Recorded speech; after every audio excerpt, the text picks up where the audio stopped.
अजा एकादशी। हम सभी इस एकादशी के महात्म्य का श्रवण करेंगे।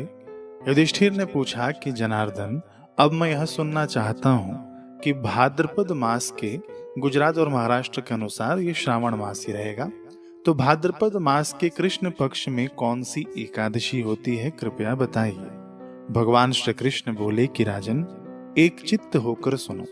भाद्रपद मास के कृष्ण पक्ष की एकादशी का नाम अजा है। वह सब पापों का नाश करने वाली बताई गई है। भगवान ऋषिकेश का पूजन करके जो इसका व्रत करता है उसके सारे पाप नष्ट हो जाते हैं। पूर्व काल में हरिश्चंद्र नामक एक विख्यात चक्रवर्ती राजा हो गए हैं, जो समस्त भूमंडल के स्वामी और सत्य प्रतिज्ञ थे। एक समय किसी कर्म का फल भोग प्राप्त होने पर उन्हें राज्य से भ्रष्ट होना पड़ा। राजा ने अपनी पत्नी और पुत्र को बेच दिया, फिर अपने को भी बेच दिया। पुण्यात्मा होते हुए भी उन्हें चांडाल की दास्ता करनी पड़ी। वे मुर्दों का कफन लिया करते थे। इतने पर भी नृपश्रेष्ठ हरिश्चंद्र सत्य से विचलित नहीं हुए।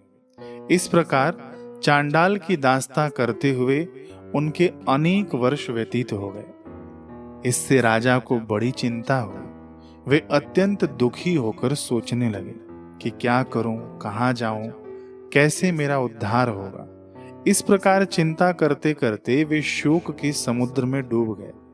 राजा को शोकातुर जानकर महर्षि गौतम उनके पास आए। श्रेष्ठ ब्राह्मण को अपने पास आया हुआ देखकर नृपश्रेष्ठ ने उनके चरणों में प्रणाम किया और दोनों हाथ जोड़कर गौतम के सामने खड़े होकर अपना सारा दुखमय समाचार कह सुनाया। राजा की बात सुनकर गौतम ने कहा कि राजन, भादो के कृष्ण पक्ष में अत्यंत कल्याणमयी अजा नाम की एकादशी आ रही है, जो पुण्य प्रदान करने वाली है। इसका व्रत करो, इससे पाप का अंत होगा। तुम्हारे भाग्य से आज के 7वें दिन एकादशी है। उस दिन उपवास करके रात में जागरण करना। ऐसा कहकर महर्षि गौतम अंतर्ध्यान हो गए। मुनि की बात सुनकर राजा हरिश्चंद्र ने उस उत्तम व्रत का अनुष्ठान किया। उस व्रत के प्रभाव से राजा सारे दुखों से पार हो गए और पुत्र का जीवन मिल गया। आकाश में दुंदुभियां बज उठी। देवलोक से फूलों की वर्षा होने लगी। एकादशी के प्रभाव से राजा ने निष्कंटक राज्य प्राप्त किया और अंत में वे पुरजन तथा परिजनों के साथ स्वर्ग लोक को प्राप्त हो गए।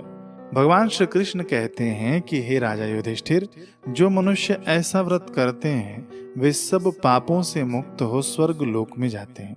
इसके पढ़ने और सुनने से अश्वमेध यज्ञ का फल मिलता है। यहाँ पर एकादशी महात्म्य समाप्त हुआ।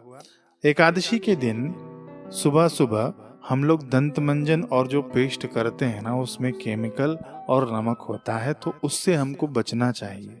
ठीक है, आप हाथ की उंगली से ही अपना मुख साफ कर लेना, अथवा तो गुलाब की पत्तियों को छांव में सुखा देना और उसको मिक्सर में पीस कर रख लेना और उससे अपना व्रत उपवास में मुख साफ करना चाहिए, क्योंकि दातून भी करने के लिए मना कहा गया है। ठीक है, बाकी ये बना बनाया भी आपको मिल जाएगा अपने स्टोर पर। इसका लिंक मैं आपको डिस्क्रिप्शन में दे दूंगा। एकादशी के दिन विष्णु सहस्त्र नाम का पाठ अवश्य सुन लेना चाहिए। एकादशी के दिन बाजारू चीज वस्तुएं खाने से बचना चाहिए। भगवान की प्रसन्नता के निमित्त व्रत उपवास करना चाहिए। हरे कृष्ण।